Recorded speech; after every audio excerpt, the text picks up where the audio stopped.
Yo yo, what's up tout le monde? Bienvenue au Redcon Movie Club. Alors là, je vais vous parler, on va voir plusieurs vidéos là-dessus. Je vais vous parler tout simplement de tout ce qui se passe chez Disney depuis que certains ont peut-être entendu le retour de Bob Iger, qui était l'ex-président, qui revient maintenant comme président. Ils ont kick out monsieur Bob Chapek. J'en ai parlé beaucoup.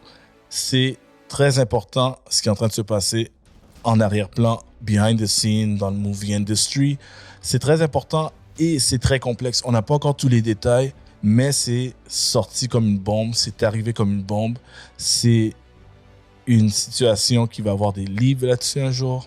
Étonnez-vous pas s'il y a des films un jour là-dessus. Alors, je vais vous expliquer ce qui se passe, puis je vais vous faire un résumé d'abord de la situation avec Bob Chapek pour que le monde sache bien. Je vais juste les appeler Chapek et Iger pour pas qu'on se mélange. C'est deux présidents qui ont tous les deux les mêmes prénoms. Donc, d'abord, on avait Bob Iger, résumé très rapide, le gars qui a fait les 15 dernières années de Disney, ce qu'elles sont aujourd'hui, qui est derrière les acquisitions et le rise de Pixar, derrière l'acquisition de Marvel Studios, derrière l'acquisition de Lucasfilm, ce qui veut dire Star Wars, Indiana Jones, Willow et encore. Et le rise aussi des parcs d'attractions qui ont grossi de plus en plus de nouvelles opportunités, de nouvelles activités qui se passent dans les parcs. Alors, beaucoup d'évolutions. Iger est vraiment adoré de tout le monde. C'est un gars qui adore les artistes. C'est un gars qui adore les réalisateurs, qui est derrière l'art de la chose d'abord. Quand Iger est parti, il a choisi Bob Chapek pour le remplacer. Je pourrais aller en détail, mais il y a d'autres vidéos sur notre channel si vous voulez le voir qui décrit vraiment cette transition, comment elle s'est passée, mais c'était pas évident. La chose qu'on peut donner comme malheureusement, c'était pas facile pour Chapek, c'est que Bob Chapek est arrivé en février 2020 et en mars 2020, toute la planète a su qu'est-ce qui est arrivé, la pandémie, bien sûr. Donc, il est rentré quand même dans Disney à un moment de chaos, mais même pas un chaos de la compagnie, plus un chaos humanitaire. C'était pas évident, puis l'industrie du cinéma et du divertissement était complètement affectée. Donc, c'était une grosse job. Ce qui veut dire que Chapek est arrivé et Iger, lui, au lieu de partir tout de suite, il est revenu un petit peu pour aider. Fait que pour aider à la transition, puisque la transition était plus difficile qu'à la base. Chapek est quelqu'un qui était un excellent businessman, excellent dans les affaires, excellent dans les chiffres, mais déjà, il n'était pas apprécié dans son poste précédent à Disney parce que c'était le gars des parcs d'attractions, puis il y a beaucoup de changements qui se passaient dans les parcs d'attractions que les gens n'aimaient pas. Chapek est responsable de choses que les gens étaient plus capables, que même Iger a fini par dire. Au départ, il disait rien, mais quelques années après, il a commencé à le dire plus ouvertement. Il faisait des changements drastiques qui changeaient toute la nature de Disney, qui changeaient tout ce que Iger avait établi. Iger a choisi Chapek comme remplaçant. Et ils ont fait des changements, vous me voyez, regardez mon téléphone, c'est pour être sûr qu'il ne me manque pas certains points, parce que c'est des points assez intéressants. Il y a beaucoup de gens dans les réseaux sociaux qui m'ont demandé, Dave, on a hâte que tu sors des informations là-dessus parce qu'on en veut plus. On veut savoir plus ce qui s'est passé. Résumé, Chapek. Chapek a fait des petites conneries, des petites niaiseries et des trucs un peu plus gros. Premièrement, il fait pas attention à ce qu'il dit. Il a fait des trucs aussi simples que quand Disney a recommencé à faire des films sortis au cinéma, un des premiers films qui est sorti, c'était Shang-Chi. Quand Shang-Chi est sorti, Chapek a dit en entrevue « Ah, Shang-Chi, c'est intéressant parce que c'est une expérience, c'est un test expérimental. On va voir si ça a fonctionné au cinéma. Peut-être les gens iront le voir, peut-être les gens iront pas le voir ou quelque chose comme ça. » L'équipe derrière le film ont détesté ça, qu'il a dit ça en public, en plus. Fait que même, on a eu des acteurs comme Simu Liu, qui est Shang-Chi, qui disait Shang-Chi n'est pas une expérience, c'est un très grand film, ça va faire beaucoup d'argent. » Effectivement, ça fait beaucoup d'argent. On avait déjà des employés de Disney qui parlaient contre, qui avaient un discours opposé de celui de leur président. Chapek ne se présentait pas dans les premières de films, dans les awards, dans les ouvertures de parcs d'attractions, ce que vous voulez. Il n'était jamais dans les lieux publics. Et plus ça avançait, plus il avait une mauvaise réputation, moins il était apprécié. À l'opposé de Iger, qui est un charmeur, qui est adoré de tout le monde aime le voir.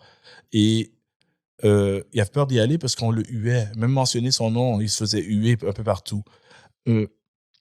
Chapek, une des premières choses qu'il a fait, c'est qu'il a mis en place le DMED, qui est une section qui est c'est le département des médias, du entertainment de Disney. Et le DMED, il a même son gars avec lui qui s'appelle Kareem Daniels, qui était en charge de ça. Le DMED, ce qu'ils font, c'est qu'ils géraient tout ce qui était le média de Disney, comment ils font leur promotion. et où les médias vont aller. Ce qui veut dire que c'était eux qui étaient responsables de décider que des films allaient aller directement sur Disney+, ou que les films allaient sortir simultanément, ou même ce que vous avez peut-être vu quand les films sortaient sur Disney+, mais qui nous chargeaient un prix pour pouvoir regarder le film, qui était un prix assez cher. En tout cas, c'était des stratégies qui n'étaient pas évidentes. Il a décidé de le faire quand même, et c'est eux qui étaient responsables de Kevin Feige de Marvel qui n'était pas content parce que ses trailers étaient rendus qu'il y avait des spoilers de scènes importantes. Il n'avait pas le contrôle sur sa promotion. Kevin Feige n'était pas heureux de ça. Pixar n'était pas content parce qu'un film sur deux, dans des films qui étaient vraiment des films à gros potentiel, un film sur deux de Pixar n'était pas au cinéma. Ils allaient directement sur Disney+. Plus tard, on a aussi eu des commentaires de Chapek qui parlaient comme quoi l'animation, c'était comme un truc beaucoup moins important, que c'était juste les enfants qui regardaient, c'est pas tout le monde qui regardait, c'est pas important. Il parlait vraiment plus en négatif de l'animation, quand l'animation est la base de Disney. Disney a commencé avec l'animation. Ils ont deux grandes compagnies d'animation avec eux. Ils ont Disney Animation et Pixar. Pourquoi je fais tout ce background-là? Parce que quand je vous rentrer avec le drame tout à l'heure, vous allez adorer. Écoute, ça pourrait être un téléroman. C'est incroyable ce qui s'est passé. Chapek et on peut dire son assistant, mais son gars, Karen Daniels, prenaient des décisions par rapport à mettre des films qui auraient pu être nominés pour les sorties au cinéma qui ne le seront pas. Des films comme Soul, rappelez-vous Soul qui était sorti. C'était un direct de Disney+. Il y a des films aussi des Disney live action qui ont été directement sur Disney+. Qu'ils soient bons ou pas bons, c'est pas vraiment l'important, mais c'est des films qui n'ont pas été créés avec cette intention. Là, ensuite, ce qui est arrivé dans tout ça, c'est que un jour, le monde était tanné. Dans tous les départements, les gens sont fâchés. Pixar sont fâchés. Marvel est fâché. Personne n'est heureux. Puis son contrat a été renouvelé il y a quelques mois. Donc, personne ne croyait qu'il allait partir. Il n'est pas parti. Il y a eu de l'argent pour revenir. Un bonus parce que c'est pas sa première année. Là, préparez-vous, je vous raconte l'histoire. En fin de semaine, tout le monde sait qu'il a été, en quelques jours, c'était réglé, il était parti. On n'a pas compris pourquoi. En fin de semaine, il y avait un spectacle de Elton John qui se passait. J'ai oublié c'était aux États-Unis, mais c'était un spectacle qui était en collaboration avec Disney+, parce que Disney le streamait en live sur Disney+, pour leurs abonnés. Le spectacle, tous les heads de Disney étaient présents, les grands, les executives, les personnes dans les chairmen, dans le board, tout le monde était présent. Bob Chapek, même, ça c'est côté rumeur, voyez-le comme rumeur, et était rumeur qu'il allait lui-même venir on stage présenter Elton John, parce que c'est un spectacle de Elton John comme une grande légende. Pendant ce spectacle, tout d'un coup, il y a des choses qui se passaient, il y a des gens behind the scenes qui se parlaient, des informations, des appels téléphoniques. À ce qui paraît, ils étaient en communication avec Bob Iger. En moins de 12 heures, après les conversations, le spectacle commence.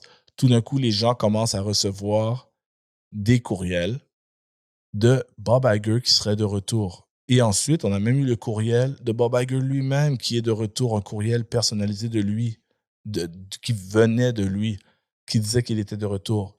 Les employés croient que c'était des hacks, qu'ils s'étaient fait hack dans leur système parce que c'est sorti vraiment de nulle part. Personne ne l'a vu venir et la transition s'est faite très, très rapidement. Donc, il n'y a pas eu le temps d'avoir de rumeurs que ça allait se passer. Et même Iger était probablement pas au courant avant que le week-end commence. Là, pourquoi c'est arrivé aussi drastique? On ne sait pas. Il doit y avoir un événement, quelque chose que Iger a fait qui a dépassé les bornes, Chapek a fait qui a dépassé les bornes. On ne sait pas c'est quoi. On sait qu'il a fait beaucoup de changements, on sait qu'il a monté des prix, il a baissé des prix ailleurs et ils ont perdu beaucoup d'argent. Ils ont perdu un nombre astronomique d'argent les dernières années. On ne connaît pas les détails, mais ce qu'on sait, c'est que là, on rentre encore dans les rumeurs. Supposément, d'après des personnes très fiables, très bien connectées, qui donnent des nouvelles sans dire des noms anonymement, mais qui sont vraiment connectées avec qui ont des bons liens, des bonnes sources, et plus qu'une personne a corroboré ces informations.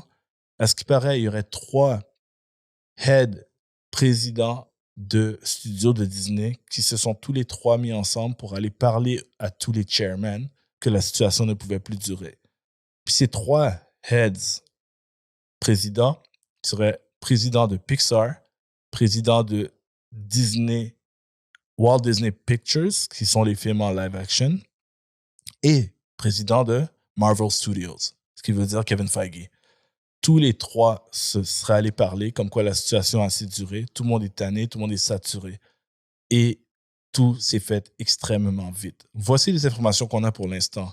On sait pourquoi le monde n'aimait pas Chapek. On sait qu'il faisait des mauvais choix pour tous les studios, tous les départements de Disney, incluant même les parcs d'attractions.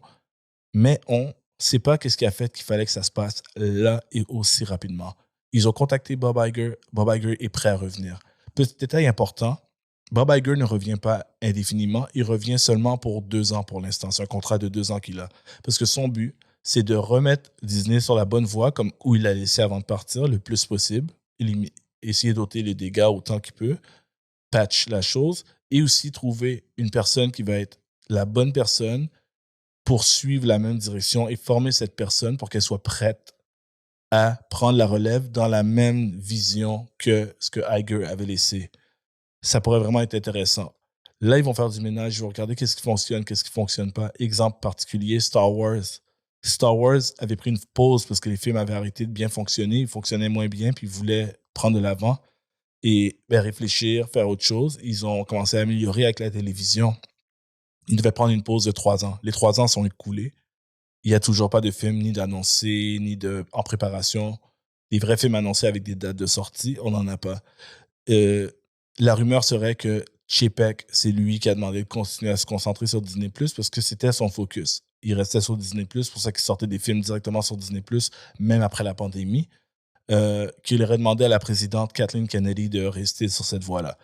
Là, on est encore dans la section des rumeurs, mais quand même pas mal avec des indices qui poussent dans cette direction. Et la dernière chose serait, encore une fois rumeur, mais beaucoup de personnes supportent cette rumeur, serait que Kathleen Kennedy, on pensait qu'elle était safe parce que Bob Iger aime beaucoup Kathleen Kennedy, mais avec tous les mauvais choix, avec les mauvais choix de direction, avec le feeling qu'on dirait que Kathleen Kennedy n'est peut-être pas une grande fan de Star Wars, une très bonne productrice, mais peut-être pas une fan de Star Wars, que Kathleen Kennedy serait sur sa fin et qu'au lieu qu'elle quitterait maintenant, au milieu de nulle part, et rentrer dans la controverse, il y a encore des films qui sortent sur Lucasfilms, ce serait Kathleen Kennedy quitterait son poste d'ici environ le mois de mai ou un petit peu après le mois de mai, parce qu'en mai, on a la sortie de Indiana Jones 5. Alors, pour ne pas mettre une vibe négative sur Indiana Jones 5, elle resterait en poste jusqu'à la sortie de ce film. Puis c'est aussi une grosse célébration parce que Indiana Jones, c'est un des premiers films de Lucasfilm. Et c'est aussi un des premiers films qu'elle a produit, parce qu'elle est productrice depuis très longtemps aussi. Elle était derrière Indiana Jones depuis way back. Donc, elle resterait en poste au moins jusqu'à Indiana Jones 5 et après, ce serait le départ. Ce qui veut dire que s'ils savent déjà, ils sont déjà en train de penser à la succession et en train de penser à la nouvelle direction. On va voir la fin de son era, mais ils sont en train de préparer le prochain era. Tout ça à l'intérieur de Bob Iger qui reprend le contrôle, reprend les rênes. Et tout ça, et je finirai là-dessus, est très particulier parce que cette année, c'est le 100e anniversaire de Disney. Vous allez voir des trailers de films où c'est écrit Disney 100. C'est le 100e anniversaire de Disney. Pas de Disney World, pas de Disneyland, mais toute la compagnie de Disney, de Walt Disney. Donc, là, ils sont là pour faire le ménage pour que dès la 101e année, ils soient sur la meilleure voie. C'est ce qu'on sait pour l'instant. Pas encore plus d'informations, mais les informations n'arrêtent pas de sortir. Mais je décortique entre rumeurs, réalité et très plausible. Alors, c'est pas mal ça. Donc, si vous avez d'autres questions, écrivez-les dans les commentaires. Si vous avez des commentaires sur la situation, écrivez-les dans les commentaires. Vous pouvez partager, continuer, subscribe. Je vais continuer à faire le suivi là-dessus. Et dites-moi, est-ce que vous avez remarqué tous ces changements qui se passent depuis quelques temps, depuis quelques années même? Est-ce que vous l'avez vu de l'extérieur, juste dans les produits qui sortent? Est-ce que vous avez remarqué une différence dans Disney? Et est-ce que ça vous a affecté? Et est-ce que vous êtes hype, content à l'idée que Iger revient? Ou bien peut-être vous êtes découragé, vous ne pensez pas que ça peut revenir à ce que ça a déjà été? All right, so continuez à nous suivre. Redcon Movie Club. Merci. Peace.